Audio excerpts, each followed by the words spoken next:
Welcome to my channel.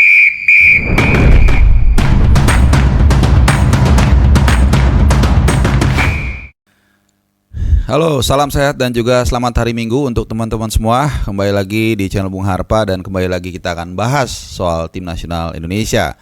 Ya, kemarin ada satu milestone yang sangat menarik yang untuk kita bahas di kesempatan kali ini, yaitu soal salah seorang pemain Indonesia yang mencatatkan sejarah, ya, menjalani debut di pentas Liga Inggris. Walaupun memang bukan kasta tertinggi ya Premier League, tapi bagaimanapun juga ini menjadi sebuah catatan sejarah, yaitu Marcelino Ferdinand yang menjalani debut bersama Oxford United. Akhirnya setelah berapa purnama gagal juga untuk menjalani debut, tapi kemarin yang bersangkutan berhasil mencatatkan sejarah tersebut, ya, walaupun dia bukan orang pertama yang melakukan itu, tapi sebelumnya sudah lebih dulu, yaitu abangnya dia, Elkan Bagot, ya. Dan yang sekarang juga sedang dipertimbangkan apakah akan kembali ke tim nasional Indonesia selepas hadirnya pelatih baru tim nasional kita, yaitu Patrick Kluivert dan jajarannya. Nah, selengkapnya tapi nanti akan gue bahas lebih detail di tengah-tengah. Kenapa? Karena kemarin ternyata juga banyak para pemain Indonesia yang merumput di luar negeri, khususnya yang di Eropa ini, yang mendapatkan kesempatan main ataupun yang timnya main. Ya, tapi karena memang tertutup dengan pemberitaan kedatangan Patrick Kluivert di Indonesia, kemarin dia mendarat sekitar pukul 18.15 lah waktu Indonesia Barat, sehingga akhirnya kita mungkin sebagian tidak terlalu ngeh. Jadi setelah gua cek kecil-kecilan, ini banyak sekali ternyata para pemain kita yang sudah mendapatkan kesempatan kemarin, ya, sudah mulai main lah, liganya sudah mulai bergulir. Ada Eredivisie, bahkan juga ada di Belgia Challenger Pro League, ya, di mana di sana ada Sen Patinama, dan juga di Pro League, yaitu kasta tertinggi sepak bola Belgia. Nah, mungkin yang menarik kita akan mulai dari gue ulas dulu secara umum, ya, di mana kalau untuk para banyak pemain yang belum main juga, ya. Pertama Martin Paes dulu deh yang paling belakang.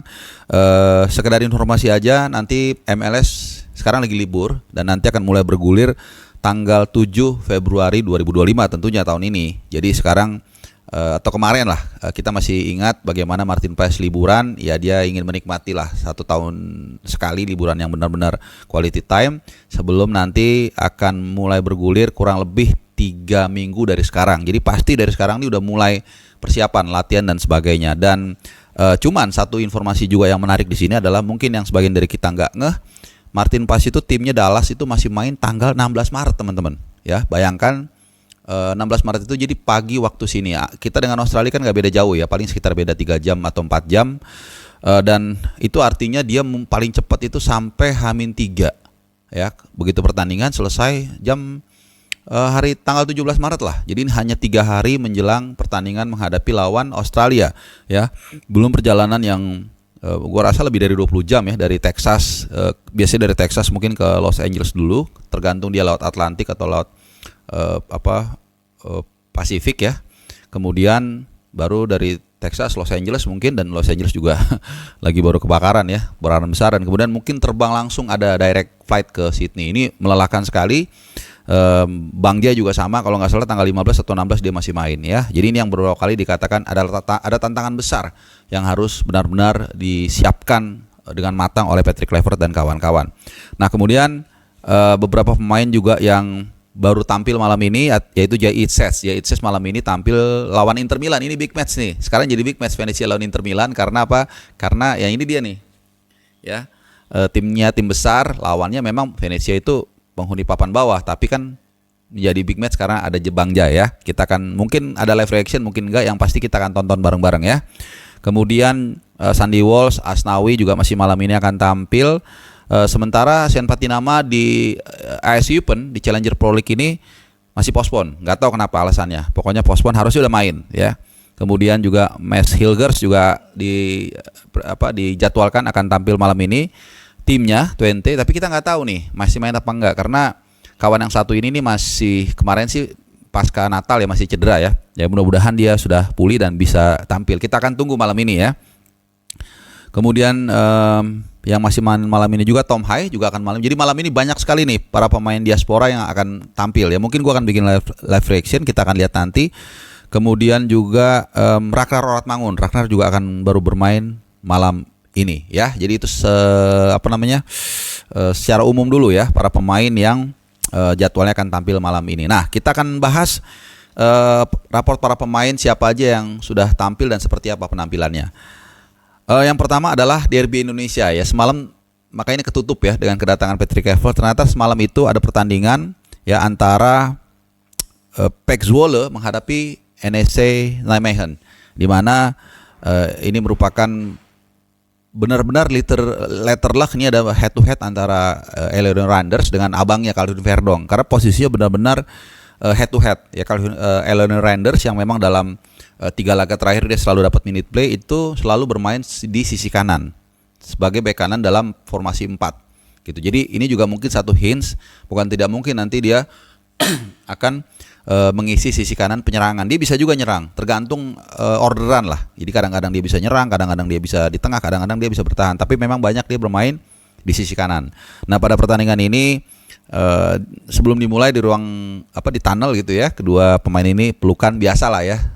Kalau kayak dulu kita ingat Leicester ketika bertemu Spurs ya kalau nggak salah ya. Ya pokoknya di sana, atau MU gitu, atau bahkan Brentford gue lupa.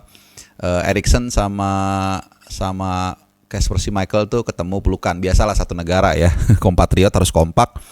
Dan ya bukan sayangnya nih, karena salah satu pasti ada yang menang ya. Dimana di pertandingan kali ini abang yang menang 1-0, dan ini merupakan back to back. Jadi pertemuan utama pun saat di NEC juga menang 1-0. Artinya 2 pertandingan head to head ini Verdong bukan hanya menang tapi juga mencatatkan clean sheet. Nah, cuman yang menarik adalah di pertandingan ini kalau Verdong udahlah ya, nggak usah dibahas, dia selalu menjadi andalan NEC, main full. Randers juga main full. Jadi sama-sama main 90 menit, sama-sama nggak diganti sama sekali. Gitu. Mainnya memang bagus kalau kita lihat. Gue lihat highlightsnya jujur, tapi mainnya bagus, menarik, dan beberapa kali juga mereka terlibat duel. Dan ya ini buat kita yang penting kan itu ya, hasil sebenarnya relatif ya, karena apalagi nih ketemu dua-duanya, nggak mungkin kita berharap dua-duanya menang. Yang penting dua-duanya bermain bagus, dua-duanya dapat minute play, kan itu. Dan kita berharap dengan segala turbulensnya kemarin, Eleonore Randers bisa mendapat kepercayaan lagi, karena ini juga lumayan nih. Jadi selain dia sudah main dapat minute play lah dalam 3 laga terakhir, baik 2 pertandingan penutup Natal dan juga pembuka tahun baru, dan secara umum ini merupakan bukan debut tapi starter dia yang kelima musim ini. Lumayan not bad ya untuk seorang pemain yang merumput di liga tertinggi sepak bola Liga Belanda dan mendapat 5 kali starter. Ini masih di luar dia masuk sebagai substitute yang lumayan juga, kadang-kadang masuk menit 30, kadang-kadang masuk menit babak 2 awal, menit play juga bagus. Jadi lumayan ketimbang seperti Nathan Chow yang sampai dengan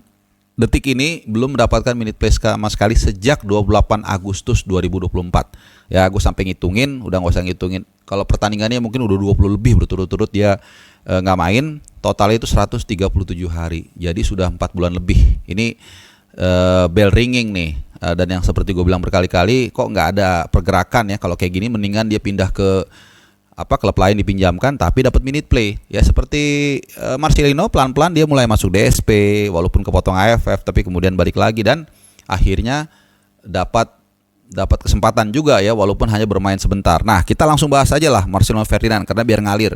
Jadi Marcelino Ferdinand yang gue bilang tadi, setelah menunggu beberapa bulan setelah dia dipastikan ya membela Oxford United dari klub sebelumnya, dan ya tapi memang kurang mulus ya. Walaupun timnya menang nih, tapi dia main hanya mungkin sekitar 5 menit ya, masuk menit ke 88 dan sekitar 1,5 menit dia baru menyentuh bola pertama, ada crossing dari kanan, lalu kemudian dia sundul, walaupun itu juga sundulan pakai punuk kepala, dan malah di menjelang akhir pertandingan dia kena kartu kuning ya, karena emang kelihatannya tugasnya ya seperti biasa. Pemain hari ini kan walaupun dia striker, walaupun dia pemain depan, walaupun dia gelandang serang sekalipun, seperti misalnya Mohamed Salah di Liverpool, pasti diikut bertahan juga. Dan beberapa kali dia memang mencoba melakukan pressing, tapi sayangnya ada sebuah pelanggaran yang dilakukan cukup keras dan membuahkan kartu kuning. Ya tapi it's okay, dia mencatatkan sejarah ya di usianya yang relatif muda, 20 tahun.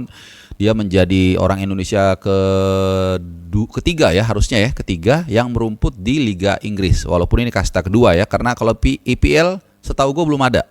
Ya, jadi yang udah merumput itu ya tentunya Elkan Bagot di usia 18 tahun, tahun 2022, jadi 2-3 tahun yang lalu.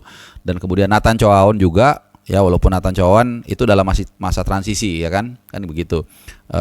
Yang ketiga ya sebenarnya ini Marcelino Ferdinand gitu. Tapi kalau kita bicara dari minute play-nya memang jauh. Elkan Bagot itu paling bagus ya. Dia sempat main di Gillingham, lalu kemudian juga di Ipswich, dipinjamkan ke Blackpool, ke Bristol Rovers. Jadi istilahnya udah cukup berpengalaman di level Championship atau mungkin League One. Ya kalau Marcelino Ferdinand mungkin baru memulai, it's okay.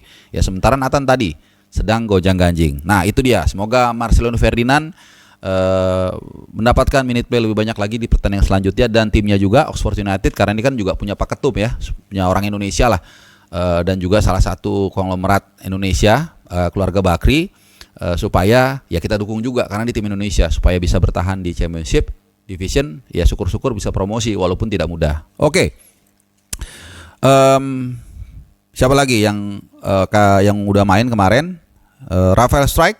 Nah, Rafael Strike timnya memang main betul.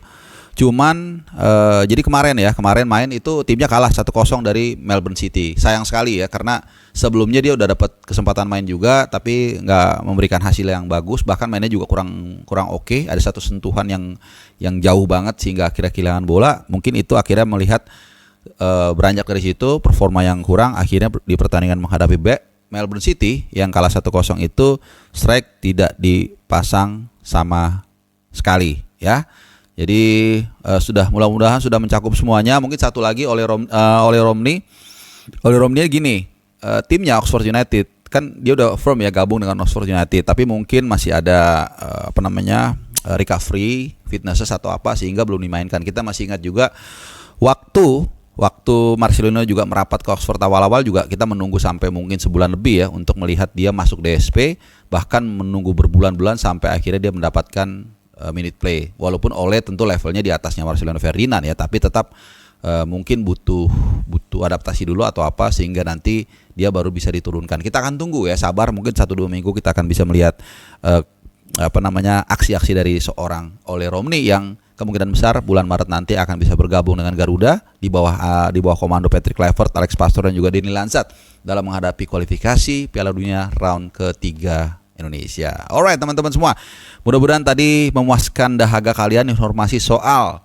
keberadaan, soal performa para pemain tim nasional Indonesia yang tentunya kita berharap bukan hanya bisa bermain bagus, bukan hanya mendapatkan kesempatan minute play di klubnya masing-masing, tapi juga tidak cedera atau bugar. Ini yang paling penting karena udah 1-2 pemain bertumbangan, termasuk juga Justin Hubner yang kita belum tahu rimbanya nih ya. Wolves Under 21 juga baru bermain beberapa hari kemudian, jadi kita tunggu ya, walaupun dia nggak bisa main lawan Australia, tapi kita akan berharap dia bisa tampil lawan Bahrain tanggal 25 Maret 2025 nanti ya di GBK tentunya di Indonesia, di Jakarta ya. Oke teman-teman semua, terima kasih buat kalian yang sudah menyimak, terima kasih juga buat kalian yang sudah mendukung channel ini, memberikan masukan, kritikan, dan tentunya gue mengucapkan buat kalian semua happy Sunday, selamat berlibur dan stay positif.